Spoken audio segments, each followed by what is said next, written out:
ایک وقت کی بات ہے، ایک جنگل میں ایک گیدڑ رہا کرتا تھا۔ اسی جنگل میں واقع جھیل میں ایک سارس بھی رہتی تھی۔ سارس اور گیدڑ میں بہت اچھی دوستی تھی۔ دونوں دوست ہنستے کھیلتے اپنا وقت گزار رہے تھے۔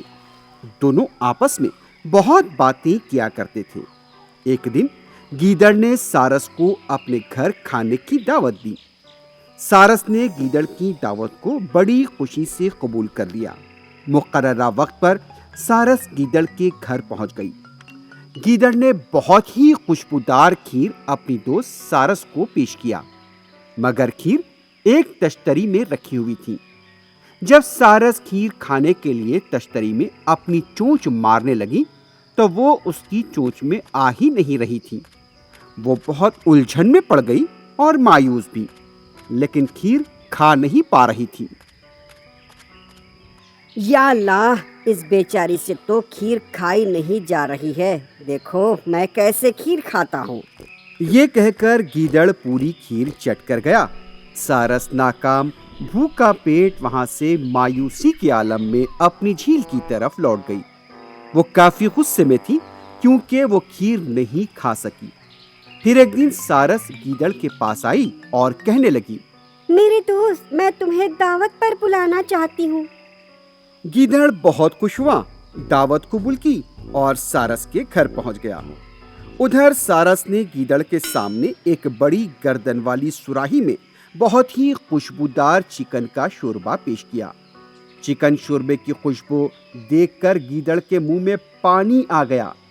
اب گیدڑ کو سمجھ میں نہیں آ رہا تھا کہ آخر اس شوربے کو وہ کیسے پیے۔ وہ چکن شوربے والی سراہی کو ہر طرف سے دیکھنے لگا، اور جب وہ شوربہ پینے کی کوشش کی تو ناکام ہوا، لیکن اس نے آخری حد تک کوشش کی۔ اس سے بھوک بہت لگ رہی تھی، لیکن اس کا منہ وہ سراہی میں جا ہی نہیں رہا تھا، کیونکہ اس سراہی کا منہ کافی چھوٹا تھا۔ مجھے دیکھو میں کیسے پی رہی ہوں۔ اور سارس نے کٹ کٹ پورا شوربہ ہڑپ لیا۔ وہ بہت خوش تھی کہ آرام سے وہ شوربے کو ختم کر چکی تھی۔